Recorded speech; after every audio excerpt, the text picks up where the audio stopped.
Section 52. Whimshurst's influence machine. In this, the most widely used of influence machines, there are no fixed field plates. In its simplest form, it consists of two circular plates of varnished glass which are geared to rotate in opposite directions. A number of sectors of metal foil are cemented to the front of the front plate and to the back of the back plate. These sectors serve both as carriers and as inductors. Across the front is fixed an uninsulated diagonal conductor, carrying at its ends neutralizing brushes which touch the front sectors as they pass. Across the back, but sloping the other way, is a second diagonal conductor with brushes that touch the sectors on the hinder plate. Nothing more than this is needed for the machine to excite itself when set in rotation. But for convenience, there is added a collecting and discharging apparatus. This consists of two pairs of insulated combs, each pair having its spikes turned inward toward the revolving discs, but not touching them, one pair being on the right, the other on the left, mounted each on an insulating pillar of ebonite. These collectors are furnished with a pair of adjustable discharging knobs overhead, and sometimes a pair of Leyden jars are added to prevent the sparks from passing until considerable quantities of charge have been collected. The processes that occur in this machine are best explained by aid of a diagram, in which, for greater clearness, the two rotating plates are represented as though they were two cylinders of glass, rotating opposite ways, one inside the other. The inner cylinder will represent the front plate, the outer the back plate. In the figures, the front plate rotates right-handedly, the back plate left-handedly. The neutralizing brushes on the front touch the front sectors, while those on the back touch against the back sectors. Now suppose any one of the back sectors represented near the top of the diagram to receive a slight positive charge. As it is moved onward toward the left, it will come opposite the place where one of the front sectors is moving past the brush.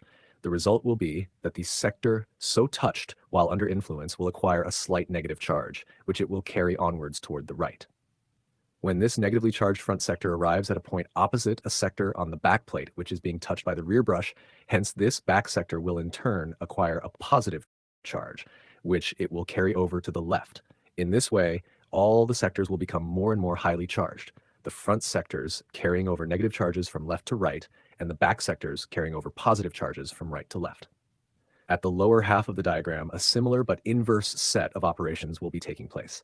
For when a front sector touches a front conductor under the influence of a positive back sector, a repelled charge will travel along the diagonal conductor to the opposite brush, helping to charge positively the next front sector it touches. The front sectors, as they pass from right to left in the lower half, will carry positive charges with them, and after touching the back brush will carry negative charges from left to right. The metal sectors then act both as carriers and as inductors. It is clear that the continual passing of positive charges toward the right and negative charges to the left at these points renders it easy to collect the charges by the collecting combs communicating with the discharging knobs. The latter ought to be opened wide apart when starting the machine and moved together after it has excited itself.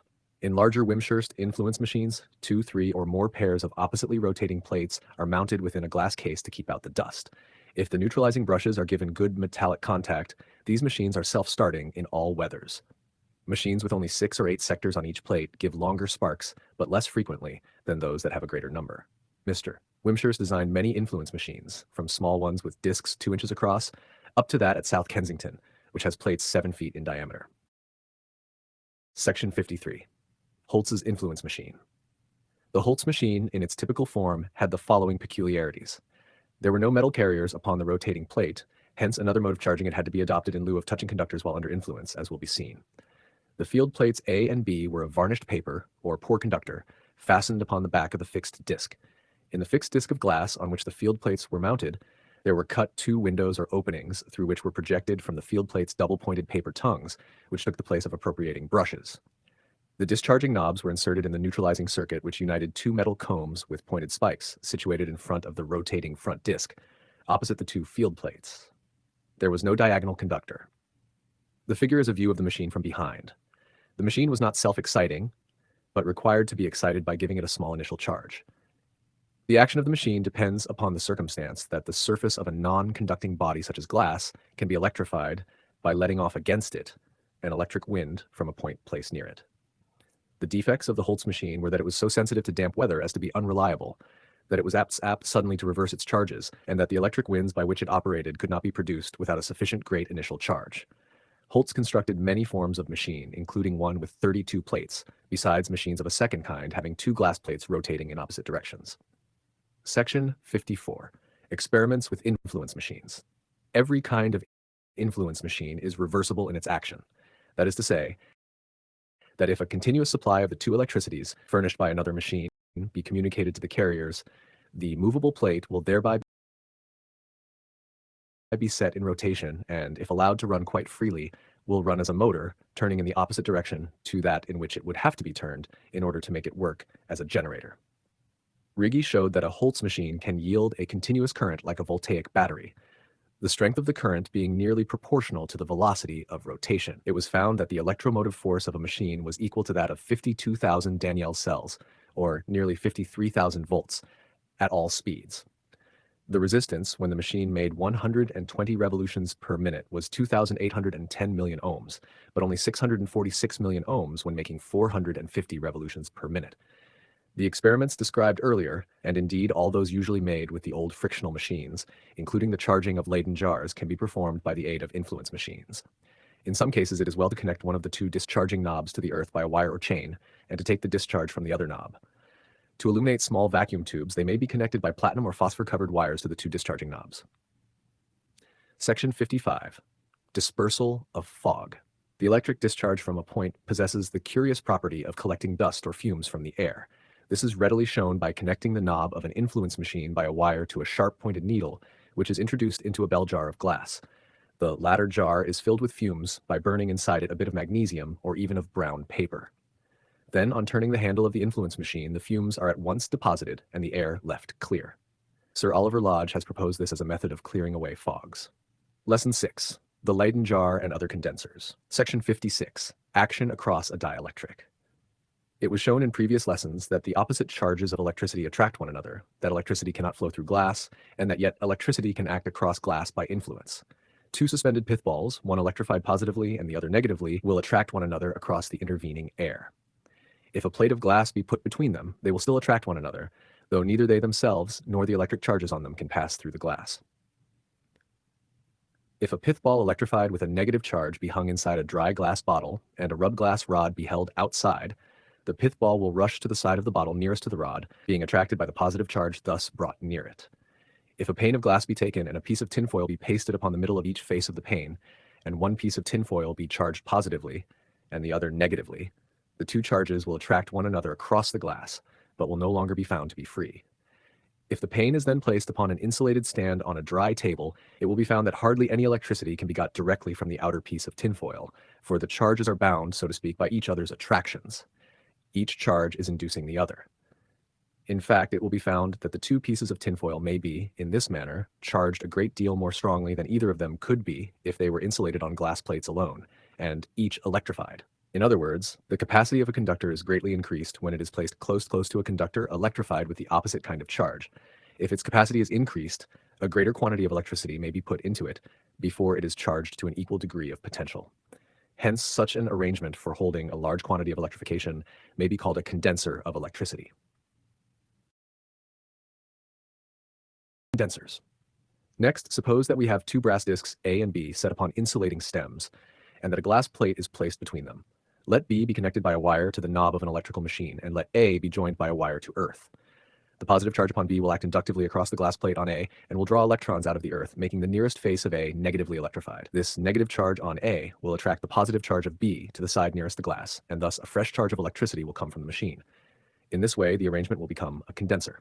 If the two brass discs are pushed up close to the glass plate, there will be a still stronger attraction between the positive and negative charges, because they are now nearer one another, and the inductive action will be greater. Hence, a still larger quantity can be accumulated in the plates. We see then that the capacity of a condenser is increased by bringing the plates near together.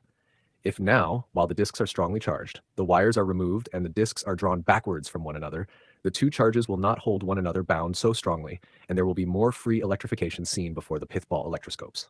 This would be rendered evident to the experimenter by the little electroscopes fixed to them, which would fly out as the brass discs were moved apart. We have put no further charge into discs A and B, and yet, from the indications of the electroscope, we should conclude that by moving them away from the glass, it has become electrified to a higher degree.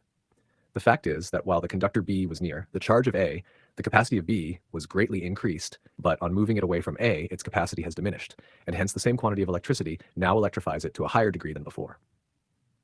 The presence, therefore, of an earth-connected plate near an insulated conductor increases its capacity, and permits it to accumulate a greater charge by attracting and condensing the electricity upon the face nearest the earth plate.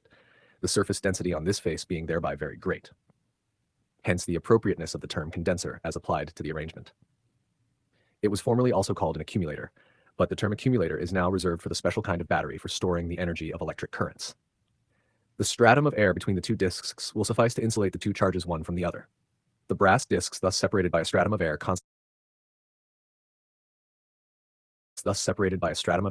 constitute an air condenser, or air Leyden. Such condensers were first devised by Wilkie and Epinus. In these experiments, the disk of glass or layer of air acts as a dielectric, conveying the inductive action through its substance. All dielectrics are insulators, but all insulators are not necessarily equally good dielectrics. Air and glass are far better insulators than ebonite or paraffin, in the sense of being less conductive to leakage. But influence acts more strongly across a slab of glass than across a slab of ebonite or paraffin, and better still across these than across a layer of air. In other words, glass is a better dielectric than ebonite or paraffin or air, as it possesses a higher inductive capacity. It will then be seen that in the act of charging a condenser, as much electricity flows out at one side as flows in at the other side. Section 58. Displacement. Whenever electric forces act on a dielectric, tending to drive electricity in at one side and out at the other, we may draw lines of force through the dielectric in the direction of the action, and we may consider tubular spaces mapped out by such lines. We may consider a tube of electric force having at one end a definite area of the positively charged surface, and at the other end an area of the negatively charged surface. These areas may be of different size or shape, but the quantities of positive and negative electrification over them will be equal. The quantity of electricity which has apparently been transferred along the tube was called by Maxwell the displacement. In nonconductors, it is proportional to the electromotive force. In conductors, electromotive forces produce currents, which may be regarded as displacements that increase and decrease with time. In certain crystalline media, the displacement does not take place exactly in the direction of the electric force. In this case, we should speak of tubes of influence rather than tubes of force. A unit tube will be bounded at its two ends by unit charges, and we may consider the whole electric field between positively and negatively charged bodies as made up of such tubes. Section 59. Capacity of a condenser. It appears, therefore, that the capacity of a condenser will depend upon 1. The size and form of the metal plates or coatings, 2. The thinness of the stratum of dielectric between them, and 3. The dielectric capacity of the material. Section 60. The Leyden jar. The Leyden jar, called after the city where it was invented, is a convenient form of condenser. It usually consists of a glass jar coated up to a certain height on the inside and on the outside with tinfoil. A brass knob fixed on the end of a stout brass wire passes through a wooden head or lid to or through the jar and communicates by a loose bit of brass chain with the inner coating of foil. To charge the jar, the knob is held to the prime conductor of an electrical machine, the outer coating being either held in the hand or connected to earth by a wire or chain. Charge of electricity is imparted to the inner coating of the Leyden jar. It acts inductively on the outer coating, attracting a negative charge into the face of the outer coating nearest the glass, and repelling a positive charge to the outside of the outer coating, and thence through the hand or the wire to earth. After a few moments, the jar will have acquired its full charge, the outer coating being negative and the inner positive. If the jar is of good glass, dry and free from dust, it will retain its charge for many hours or days. But if a path be provided by which the two mutually attracting electricities can flow to one another, they will do so, and the jar will be instantaneously discharged. If the outer coating be grasped with one hand and the knuckle of the other hand be presented to the knob of the jar, a bright spark will pass between the knob and the knuckle with a sharp report, and at the same moment a convulsive shock will be communicated to the muscles of the wrists, elbows, and shoulders. A safer means of discharging the jar is afforded by the discharging tongs or discharger, which consists of a jointed brass rod provided with brass knobs and a glass handle.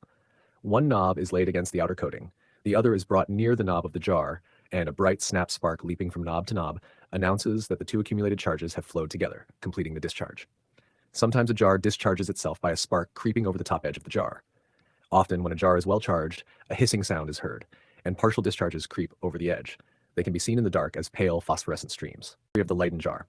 The discovery of the Leyden jar arose from the attempt of Muschenbroek and his pupil Cuneus to collect the supposed electric fluid in a bottle half filled with water, which was held in the hand and was provided with a nail to lead the fluid down through the cork to the water from the electric machine. Here the water served as an inner coating and the hand as an outer coating to the jar. Cuneus, on touching the nail, received a shock. This accidental discovery created the greatest excitement in Europe and America. Section 62. Residual charges. If a Leyden jar be charged and discharged and then left for a little time to itself, it will be found on again discharging that a small second spark can be obtained. There is in fact a residual charge which seems to have soaked into the glass or been absorbed. The return of the residual charge is hastened by tapping the jar. The amount of the residual charge varies with the time that the jar has been left charged. It also depends on the kind of glass of which the jar is made. There is no residual charge discoverable in an air Leyden after it has once been discharged. Section 63. Batteries of Leyden jars. A large Leyden jar will give a more powerful shock than a small one, for a larger charge can be put into it. Its capacity is greater.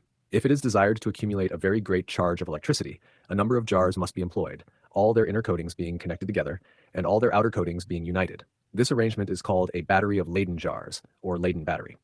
As it has a large capacity, it will require a large quantity of electricity to charge it fully. When charged, it produces very powerful effects. Its spark will pierce glass readily, and every care must be taken to avoid a shock from it passing through the person, as it might be fatal. A Leyden jar made of thin glass has a greater capacity as a condenser than a thick one of the same size, but if it is too thin, it will be destroyed when powerfully charged by a spark actually piercing the glass. To prevent jars from being pierced by a spark, the highest part of the inside coating should be connected across by a strip of foil or a metallic disc to the central wire. Section 64. High voltage jars. If a jar is desired to give long sparks, there must be left a long space of varnished glass above the top of the coatings. For use in wireless telegraphy, with very high voltages, special jars are used, of a pattern due to Muskicki, consisting of a long cylindrical tube of glass on the outside and inside of which films of copper have been deposited, the glass tube being specially thickened at the upper end to prevent piercing by a spark at the top edges of the metal coatings. Section 65. Seat of the charge. Benjamin Franklin discovered that the charges of the Leyden jar really reside on the surface of the glass, not on the metallic coatings. This he proved by means of a jar whose coatings could be removed. The jar was charged and placed upon an insulating stand. The inner coating was then lifted out, and the glass jar was then taken out of the outer coating. Neither coating was found to be electrified to any extent, but on again putting the jar together, it was found to be highly charged. The charges had all the time remained upon the inner and outer surfaces of the glass dielectric. Section 66. Dielectric strain. Faraday proved that the medium across which influence takes place really plays an important part in the phenomena. It is now known that all dielectrics across which inductive actions are exerted are thereby strained. Inasmuch as a good vacuum is a good dielectric, it is clear that it is not necessarily the material particles of the dielectric substance that are affected. Hence, it is believed that electrical phenomena are due to stresses and strains in the so-called ether, the thin medium pervading all matter and all space, the highly elastic constitution of which enables it to convey to us the vibrations of light, though it is millions of times less dense than air. As the particles of bodies are intimately surrounded by ether, the stresses in the ether are also communicated to the particles of bodies, and they too suffer a strain. The glass between the two coatings of tinfoil in the Leyden jar is actually strained or squeezed, there being a tension along the lines of electric force. When an insulated charged ball is hung up in a room, an equal amount of the opposite kind of charge is attracted to the inside of the walls, and the air between the ball and the walls is strained electrically like the glass of the Leyden jar. If a Leyden jar is made of thin glass, it may give way under the stress, and when a Leyden jar is discharged, the layer of air between the knob of the jar and the knob of the discharging tongues is more and more strained as they are approached towards one another, till at last the stress becomes too great, and the layer of air gives way and is perforated by the spark that discharges itself across. The existence of such stresses enables us to understand the residual charge of Leyden jars in which the glass does not recover itself all at once by reason of its viscosity from the strain to which it has been subjected. Section 61. Discovery of the Leyden jar. The discovery of the Leyden jar